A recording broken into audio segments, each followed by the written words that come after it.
हमारे समाज के इतिहास के जनक औत्सवी वाणी के धनी आधुनिक बिरसा श्रीमान भंवरलाल जी परमार को आपकी तालियों की गड़गड़ाहट के साथ मंच पर आमंत्रित कर रहा हूं। एक बार जोरदार देखो देखो कौन आया, रुको यार, देखो देखो कौन आया। आदरणीय भंवरलाल जी परमार।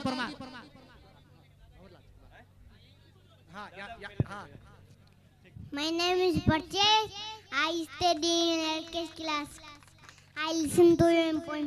भारत की ये शान तिरंगा, भारत की ये जान, तीन रंगों से बना तिरंगा, भारत का है समान तिरंगा, हर शहीदों का है कफन तिरंगा, आसमान में ऊंचा लहरा है तिरंगा, हम सबका है मान तिरंगा, भारत की ये शान तिरंगा, भारत की ये जान तिरंगा। जय हिंद।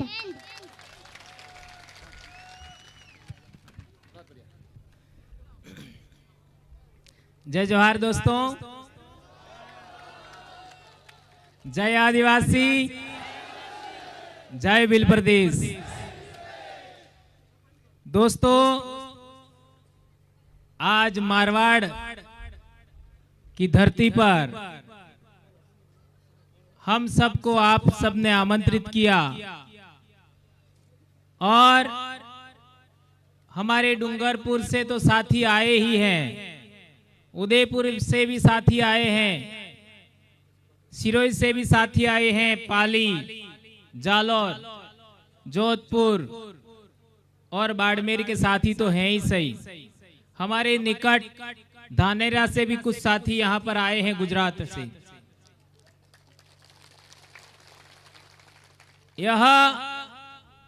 यहाँ पर आने के लिए किसी ने पैसा नहीं दिया, स्वेच्छा से आते हैं, स्व प्रेरणा से आते हैं। यह एक अदृश्य चैन सी बनती जा रही है, अदृश्य भावना बनती जा रही है कि हम जिधर भी जाते हैं उधर लोगों का पैर अपने आप चल पड़ते हैं। ये कौन सा भाव है? ये आप इस देश के मूल मालिक हैं, इस देश के आदिवासी हैं और अब आपने हुकार भरी है कि हमें हमारा हक चाहिए, इसलिए ऐसा हो रहा है। हमारे पूर्वजों की अधूरी इच्छा है। हमारे पूर्वजों की अधूरी इच्छा पूरी करने के लिए हमारे पांव बरबस चल पड़ते हैं। दोस्तों, आज यहाँ पर हम देखें तो एससी समाज के भाई भी हैं, ओबीसी समाज के भाई भी हैं और राजपूत समाज के भाई भी हैं और भील तो है ही सही। मेरा आप सबसे आग्रह है कि जो कौम अपना इतिहास नहीं जानती वह अपना भविष्य निर्माण नहीं कर सकती। यह बाबा साहब अंबेडकर ने कहा और इस बात को आज पूरे देश भर में जन जागरण के माध्यम से बड़े पैमाने पर काम चल रहा है। मारवाड़ की धरती पर संभवतः मैं पहली बार ऐसा देख रहा हूं कि आदिवासी परिवार की व्यवस्था के अनुरूप हमारे सांसद नीचे बैठे हैं, एमएलए नीचे बैठे हैं लोगों के बीच में। और देश में ट्रेंड हो गया था कि बड़े बड़े लोग मंचों पर बैठेंगे और दूसरे लोग फूलमालाएं करेंगे और दूसरे लोग नीचे बैठेंगे। लोकतंत्र में प्रजा के पास शक्ति होती है और प्रजा का प्रतिनिधि प्रजा के बीच में ही बैठना चाहिए। यह सबसे पहले हम लोगों ने बोला और उसका परिणाम आया, समाज ने सहर्ष स्वीकार किया।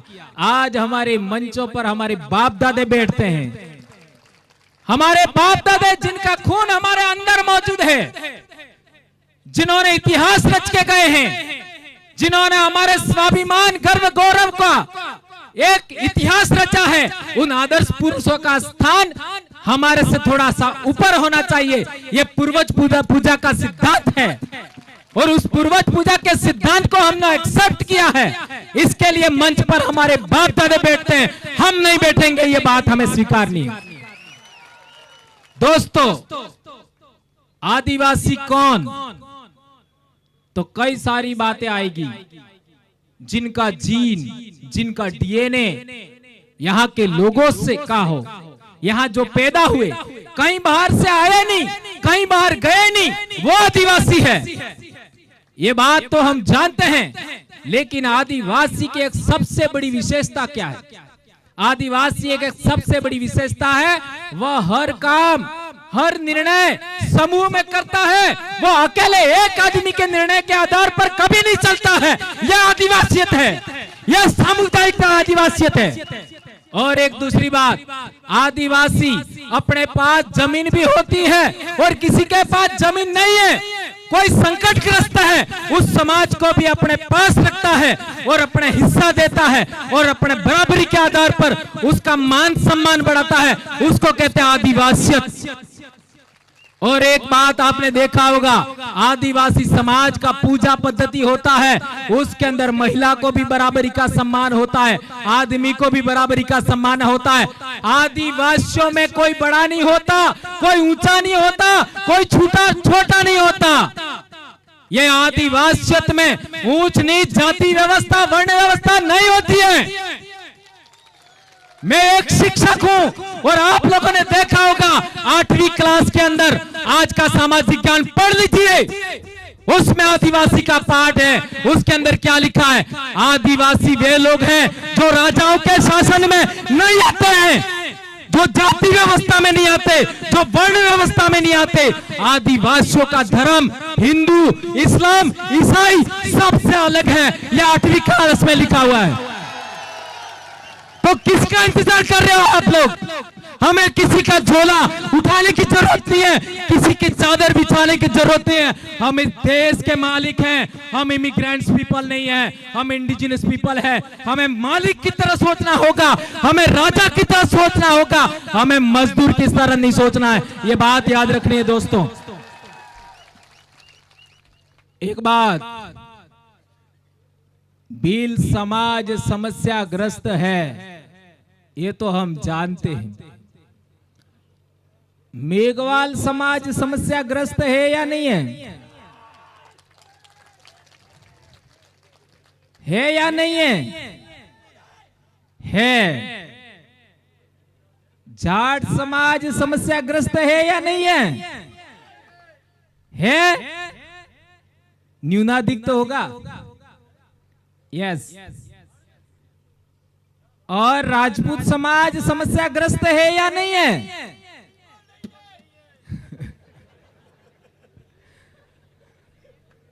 चलो आपने ऐसा कहा, उसको मैं मान लेता हूं। एक पॉइंट के लिए सिंगल, भील समाज व्यापार कर पाता है कि नहीं कर पाता है? नहीं कर पाता। और राजपूत समाज व्यापार कर पाता है या नहीं कर पाता है? क्यों नहीं कर पाता है? ये सिमिलरिटी क्यों है? मेरे को पढ़ाने वाले टीचर, वो भी चौहान थे मेरे गांव के, उनको मैंने सवाल पूछा। क्या सवाल पूछा? वो अभी जिंदा है, बाटी साहब आपका आमंत्रण है, वहां आकर के उनको पूछ सकते हो, क्योंकि आप ही बैठे हुए मेरे सामने सुन रहे हैं। वो मेरे स्कूल में आए, यार भंवरजीत आप लोग आदिवासी के बारे में बहुत बोलते हैं, तू तो मेरा बच्चा है यार, मैंने पढ़ाया तेरे को। तो मैंने सर से सवाल किया, 2 सवाल दूसरे हैं लेकिन वो नहीं बताऊंगा मैं, जल्दबाजी होगा। एक सवाल जो मैंने उनको पूछा, वही पूछा कि हमारा समाज व्यापार नहीं कर पाता है और आपका समाज भी व्यापार क्यों नहीं कर पाता है, उसका जवाब दीजिए। मैं स्टूडेंट था, वो शिष्य, वो गुरु थे। उन्होंने काफी सोचा समझा और उन्होंने क्या कहा वो भी अभी मैं नहीं बताऊंगा, है ना। लेकिन एक बात आपके सामने फिर रख के जा रहा हूं कि 6ठी शताब्दी में हमारा क्या सह संबंध है, ये देखिए। फिर हम लोगों को बात करनी चाहिए। बेशक मारवाड़ की धरती पर इंद्र मेघवाल की बात आई है, और वो शायद जितेंद्र जी मेघवाल की बात आई है,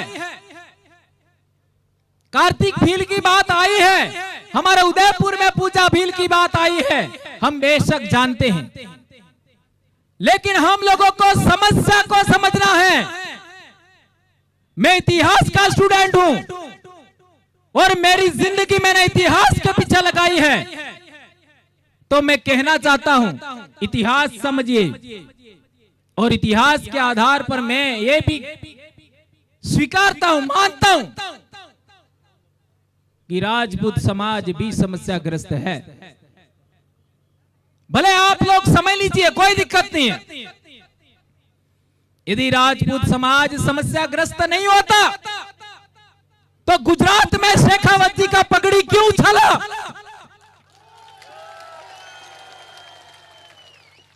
करणी सेना के राष्ट्रीय अध्यक्ष को क्यों मारा? यह है मेरा सवाल। इसलिए मेरे भाइयों,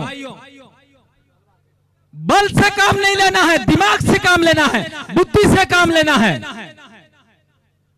हमारी सोच विज्ञान सम्मत होनी चाहिए, हमारी सोच लोकतंत्र सम्मत होनी चाहिए, हमारी सोच संविधान सम्मत होनी चाहिए, और हमारी सोच प्रकृति सम्मत होनी चाहिए, हमारी सोच मानवतावादी भी होनी चाहिए। उसको ध्यान में रखते हुए, इतिहास को ध्यान में रखते हुए मैं पुनः कहना चाहता हूं कि जब अरबों का आक्रमण हुआ था तो भीलों ने उस समय नागभट्ट प्रथम को भी साथ दिया था। एम आई राइट? गलत है? राइट है? कुछ तो कारण होगा। इसके बाद मारवाड़ पर शेरशाह सूरी का आक्रमण हुआ 1544 में। तब हमारे आदिवासियों ने सुमेलगिरी के युद्ध में इनका साथ दिया, राठौड़ों का। कुछ तो कारण होगा। हल्दी घाटी जग जाहिर है, हमारे भील नहीं होते तो मेवाड़ का आज आप लोग क्या इतिहास पढ़ते आप सब जानते हैं। और हमारे सामने राणा पूजा भील का ऑलरेडी लगा हुआ है फोटो। गुजरात की बात करो, आपका सोलंकी वंश का जो प्रथम राजा था वनराज जी है ना? हाँ, वनराज जी शायद। उनका पिताजी का मृत्यु के बाद भीलों के बीच में लालन पालन होता है, और इसके बाद आपका ये पाटन, वहां का राज सिंहासन, वहां का राज स्थापित करने में योगदान है। उसके बाद सोमनाथ का लड़ाई में हमीर गोहिल को किसने साथ दिया था? वेगड़ा भील ने। वेगड़ा भील की सेना पहले मरी, इसके बाद हमीर मरा।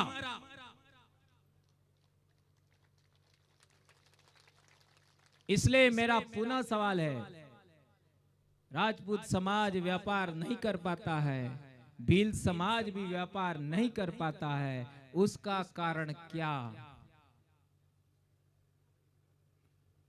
जब अरबों का आक्रमण हुआ हमारे इलाके में, तब चित्तौड़ पर मान मोरी का राज था, और सिंध में भी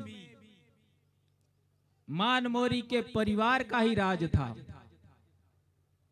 और आज सिंध में 16 राजपूत हैं, वो कौन है? जांच करिएगा। आज के इतिहास पर नहीं, उस जमाने के पुरातात्विक अवशेष, उस समय के यात्रा विवरण का सहारा लेकर के आप जांच करिए। मैं आपको बहुत बड़ी समस्या के लिए ये उदाहरण दिया। वो समस्या क्या है?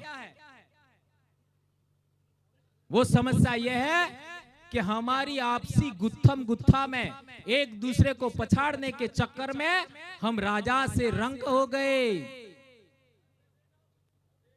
राजा से रंक हो गए, राजा से प्रजा हो गए, और आज हम दूसरों की दरिया बिछाने का काम कर रहे हैं। इसलिए मेरा आप सबसे आग्रह है, हमारी समस्या क्या है? हमारी समस्या है, एक और बात मैं भूल गया था, खानवा का युद्ध हुआ। उस खानवा के युद्ध में भी हमारे भीलों ने साथ दिया था, राणा सांगा का। और एक बड़ी बात सोचिए, जिनके दिमाग में धर्म का क्या कहते हैं, हिलोरे मारती है भावनाएं। खानवा युद्ध हुआ बयाना के आसपास।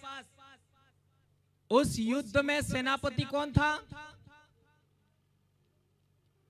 जो अपने 12,000 सैनिकों के साथ में रणभूमि में खेत रहा, हकीम खां सूर। हल्दीघाटी के युद्ध में भी क्या नाम था? है? सेनापति क्या नाम था? नहीं, मान सिंह जी नहीं, वो मुस्लिम थे।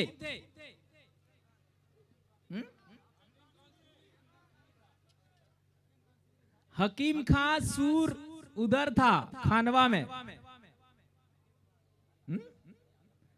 हाँ, हसन खां मेवाती। यस यस, हसन खां मेवाती। हो पे नाम है ना, इसलिए वो डिस्टर्ब हो गया। हसन खां मेवाती खानवा में और हकीम खां सूर हल्दीघाटी युद्ध में। देखिए, इतिहास होता है। इतिहास पुरुष देश की माटी का होता है, देश का होता है, वो किसी समाज का नहीं होता। तो इन दो बड़े युद्धों में मुस्लिम समाज का योगदान है, आदिवासी समाज का योगदान है, राजपूत समाज का भी योगदान है। तो मेरा पहला सवाल था कि आदिवासी समाज समस्याग्रस्त है, सबको पता है। एससी समाज समस्याग्रस्त है, सबको पता है। ओबीसी समाज भी समस्याग्रस्त है। थोड़ा स्वीकार करेंगे, थोड़ा स्वीकार नहीं करेंगे, लेकिन है। यदि नहीं है तो मेरा सवाल है, ओबीसी समाज की 52% प्रजा है इस देश में, क्या 52% उनका नौकरियों में योगदान है? नहीं है। और यदि राजपूत समाज समस्याग्रस्त नहीं है तो शासन में उनकी जनसंख्या के अनुपात में हिस्सेदारी है? नहीं है। प्रशासन में हिस्सेदारी है? नहीं है। इसलिए मैं कहना चाहता हूं, समस्याग्रस्त लोगों को लोकतंत्र के रहते, संविधान के रहते साथ आना चाहिए। अपनी अंदरूनी बातें खत्म करके सामाजिक भाईचारा कायम करना चाहिए। और यदि सामाजिक भाईचारा कायम करेंगे हम लोग सभी समस्याग्रस्त समाज, तो हमारे इलाके को बदनाम कभी नहीं होने देंगे हम लोग कि हम आपस में लड़ने वाले लोग हैं, एक दूसरे का शोषण करने वाले लोग हैं, एक दूसरे को दबाने वाले लोग हैं। ये बात राजस्थान से सदा के लिए खत्म हो जाएगी। इसके बाद कार्तिक भील का कोई हत्या नहीं होगा, इंद्र मेघवाल की घटना नहीं होगी, जितेंद्र भील की घटना नहीं होगी, पूजा भील की घटना कभी नहीं होगी। इसलिए मैं कहना चाहता हूं, समस्या क्यों है ये पकड़िए, और समस्या है तो समस्या का कारण भी होगा, ये बात पकड़िए। समस्या है तो समस्या का कारण है। अब सवाल पैदा होता है कि समस्या का कारण क्या है। जब समस्या का कारण पता लगाओगे तो समस्या का समाधान होगा। अब मेरा सवाल है कि तुम लोगों को आज तक जमीन का पट्टा नहीं मिला, उस समस्या का कारण क्या है? तुम्हारे लोगों का आज तक जमीन राजस्थान टेनेंसी एक्ट में आप लोगों का प्रावधान होने के बावजूद आप लोगों की जमीन दूसरे लोगों ने छीन ली, या आपने धार्मिक क्रियाक्रम के माध्यम से आपकी जमीन बेच दी। कौन सा प्रावधान कहता है कि आदिवासी की जमीन दूसरे लोग खरीद सकते हैं? क्या है कोई प्रावधान? ऐसा कोई प्रावधान है क्या आदिवासी की जमीन कोई खरीद सकता है? नहीं है प्रावधान। इसका मतलब इलीगल हुआ। हमारे इलाके में भी आदिवासियों की जमीन नहीं खरीदी जा सकती, इसके बावजूद लोग खरीद रहे हैं। तो समस्या का कारण यह है कि तुम्हारी आवाज राज में नहीं है। जो राजा होता है वो निर्णय लेने काबिल होता है। राजा होता है वो निर्णय लेता है। आपका समाज निर्णय नहीं ले पा रहा है, इसलिए समस्या है। क्या ये बात आप स्वीकार करते हैं? कौन कौन स्वीकार करता है? हाथ ऊंचा करो जरा। बहुत बड़ी बात। तो आपको निर्णय लेने लायक बनना है। तो पहला, यदि आप मानते हो तो मैं जो कह रहा हूं उसको आप समर्थन दे सकते हैं, नहीं भी दे सकते। आपको समझ में आए तो ही देना, ठीक है?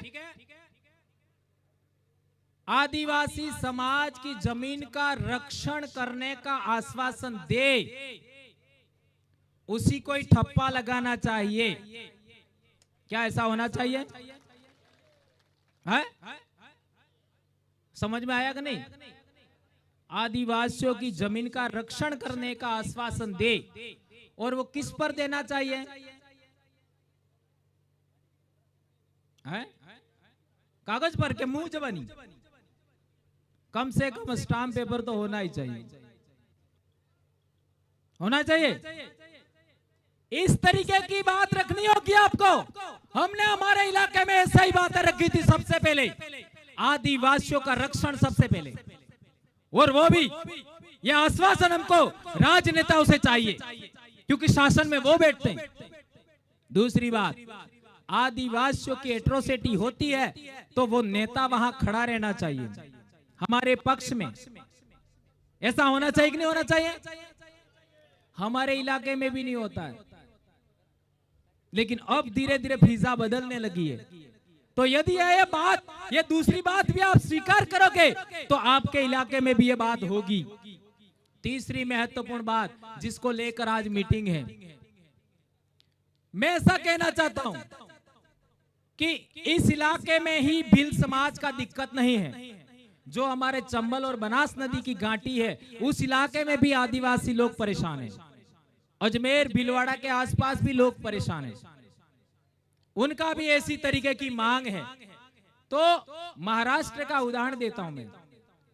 आप लोग औरंगाबाद चले जाओ, जालना चले जाओ, बीड चले जाओ, यवतमाल चले जाओ, जलगांव चले जाओ, अहमदनगर चले जाओ, पुणे चले जाओ। महाराष्ट्र की बात कर रहा हूं। वहां 25 किलोमीटर इधर, 25 किलोमीटर इधर, 25 इधर, 25 इधर, कहीं पर भी शेड्यूल्ड एरिया नहीं है, यानी 5वीं अनुसूची का इलाका नहीं है। लेकिन यहाँ बीच में आदिवासी बाहुल्य गांव है, तो वो 5वीं अनुसूची के तहत नोटिफाइड है, वो शेड्यूल्ड एरिया है। यदि इसी तरीके का राजस्थान में हो जाए तो कितना इलाका शेड्यूल्ड एरिया हो जाएगा? समझ में आया कि नहीं आया? जो आदिवासी गांव जिसमें 100% आदिवासी लोग रहते हैं, नंबर 1, और दूसरा 50% से ज्यादा आदिवासी लोग जिस गांव में रहते हैं उसको राजस्व गांव बना करके शेड्यूल एरिया में शामिल कर दिया जाए तो यह आरक्षण की समस्या सदा के लिए समाप्त हो जाएगी पूरे राजस्थान में। क्या करना है? जो भी आदिवासियों की बस्तियां हैं उनको राजस्व गांव पहले घोषित किया जाए और इसके बाद उसको शेड्यूल एरिया में शामिल किया जाए, तो हम और आप एक हो जाएंगे। हमारे इलाके में जो लाभ मिलता है वही आपके इलाके में लाभ मिलेगा। और आज यदि 45% हमको आरक्षण मिलता है, वो संख्या बढ़ जाएगी। जितनी संख्या बढ़ेगी आरक्षण भी बढ़ जाएगा, तो सबकी रक्षा हो जाएगी। आज हमारे इलाके में देख लीजिए, डॉक्टर बन रहे हैं, इंजीनियर बन रहे हैं, अब IAS भी बनने लगे। ये शेड्यूल एरिया का लाभ हमको पिछले 30-40 साल में नहीं मिला होता तो आज का पीढ़ी आगे नहीं बढ़ती। इसलिए मेरा आग्रह है कि हमारे जितने भी जनप्रतिनिधि बुद्धिजीवी साथी हैं, सबसे आग्रह है पूरे राजस्थान में सिंगल पॉइंट का डिमांड होनी चाहिए। सिंगल पॉइंट क्या? जो आदिवासी बस्ती है उसको रेवेन्यू विलेज, राजस्व गांव बनाया जाए नंबर 1, और उस राजस्व गांव को अनुसूचित क्षेत्र घोषित किया जाए। ये आपका मांग करिए, इसके बाद कितना जल्दी बदलाव होता आप देख सकते हो। ये मैं कहना चाहता हूं। ये मैं जो बोल रहा हूं वो DTSA के विरोध में ऐसा नहीं कह रहा हूं मैं। ये बात फिर कहीं ऐसा नहीं हो जाए कि बवर जी ने गलत बात बोल दी। मैं जो बात बोल रहा हूं वो महाराष्ट्र में इंप्लीमेंट है, आंध्र प्रदेश में इंप्लीमेंट है, तेलंगाना में इंप्लीमेंट है, लागू है, वो बात कह रहा हूं मैं। और आपने देखा होगा महाराष्ट्र में जिला स्तरीय भर्तियों में एक नोटिफिकेशन आया था कि ग्रुप सी और ग्रुप डी में 100% रिजर्वेशन शेड्यूल ट्राइब का होगा। ये भी नोटिफिकेशन आपने गवर्नमेंट ने जारी किया था, पारित हुआ था, आंध्र में भी हुआ था।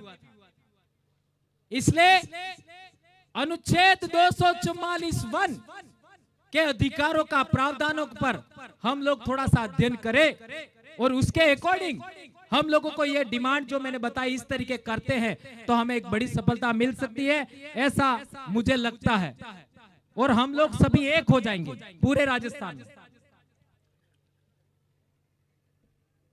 एक बड़ी बात, जब सभी लोग समस्याग्रस्त हैं और सभी समस्याग्रस्त लोग एक जगह इकट्ठा होते हैं और साथ साथ बैठते हैं तो एक बड़ी बात आती है। क्या बात आती है? कोई 5% समस्याग्रस्त हैं, कोई 10% समस्याग्रस्त हैं, कोई 50% समस्याग्रस्त हैं और कोई 80% समस्याग्रस्त हैं। ये स्तरीकरण है, ये बात समझिए। इसको ऐसा कह सकता है राजपूत समाज 5% समस्याग्रस्त है, अभी उदाहरण के आधार पर। ओबीसी समाज 10% समस्याग्रस्त है और मेघवाल समाज 50% समस्याग्रस्त है और आदिवासी 80% समस्याग्रस्त है। लेकिन है तो समस्याग्रस्त। तो जब समस्याग्रस्त है तो हमें साथ बैठना चाहिए और देश का हुक्मरान बनना चाहिए। नहीं समझ में आया? और देश का हुक्मरान बनने के बाद हमारी सभी समस्याओं का एक झटके में समाधान करना चाहिए। संभव है। आप निर्णय लेने काबिल बनिए। यदि आप निर्णय लेने काबिल बनते हैं तो आपकी समस्याओं का सदा के लिए अंत हो जाएगा, ऐसा मुझे लगता है। आज हम लोग राजस्थान से बाहर दूसरे राज्यों में भी जन जागरण कर रहे हैं, कई समाजों का अलग अलग। आप लोगों ने मानगढ़ का कार्यक्रम देखा होगा, कितने लोग आते हैं मानगढ़ पर। हमने सिख समाज के लोगों को भी बुलवाया, जाट समाज के लोगों को बुलवाया, गुजर समाज के लोगों को बुलवाया। इस साल राजपूत समाज का भाई भी आया, हमने बुलाया नहीं, पहली बार आया और वो भी बोला। मुस्लिम समाज के लोग भी बोले। ये सामाजिक भाईचारा धीरे धीरे कायम हो रहा है। इसका मतलब यह नहीं है हमारे अंदर छुआछूत का, हमारे अंदर शोषण का, हमारे अंदर दमन का, हमारे अंदर आपका क्या कहते हैं एट्रोसिटी का स्तरीकरण खत्म हो गया है। स्तरीकरण खत्म नहीं हुआ है, लेकिन हम हमारा शोषण करने वाले, दमन करने वाले समाज को सदा के लिए दुश्मन मान के चलेंगे तो हमारा आपस में ही टकराव होगा, हमारी समस्याओं का अंत कभी नहीं होगा। इससे अच्छा है हम आपस में टकराने वाले लोग, समस्याग्रस्त लोग आपस में बैठ करके बातचीत करना चाहिए, ये मैं कहना चाहता हूं। और बातचीत किस आधार पर? इसका इतिहास में आधार है जो मैंने बताया था। अरब आक्रमणों के समय नागभट्ट के टाइम में हम लोग साथ आए थे, सुमेरगिरी युद्ध के समय हम साथ आए थे, आपका खानवा युद्ध के समय हम साथ आए थे, हल्दी घाटी युद्ध के समय हम साथ आए थे, वनराज सोलंकी के टाइम हम साथ आए थे, सोमनाथ में हमीर गोहिल के भी साथ बेगड़ा भील के रूप में हम साथ आए थे। कुछ तो वजह है, और वो वजह किसी को जाननी है तो मेरे से बहस कर ले, मैं बता दूंगा। इसलिए मेरे भाइयों, आप सबसे मेरा आग्रह है कि हमारे आदिवासी समाज की एकता कायम होती रहनी चाहिए।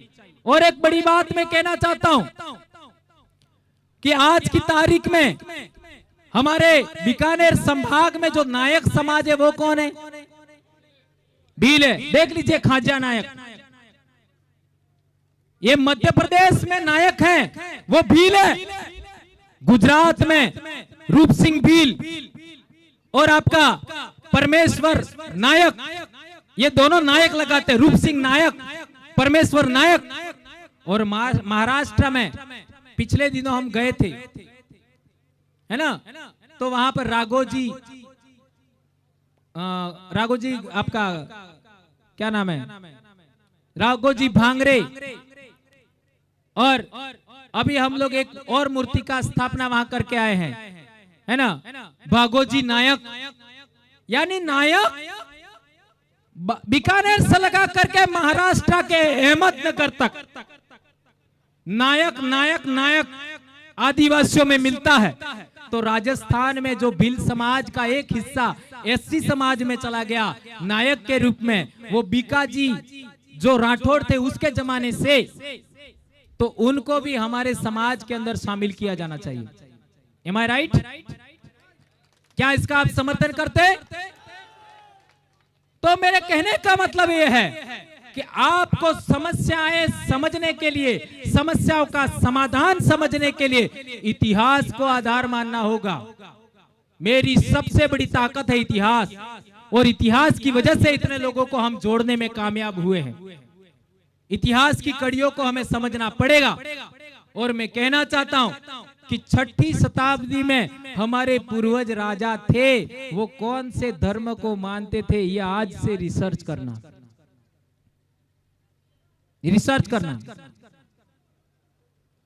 और इसके लिए एक और बात कहना चाहता हूं कि बौद्ध धर्म की महायान शाखा थी, उसके देवी देवता कौन कौन से थे ये आप पता करना, किसी को पता नहीं है।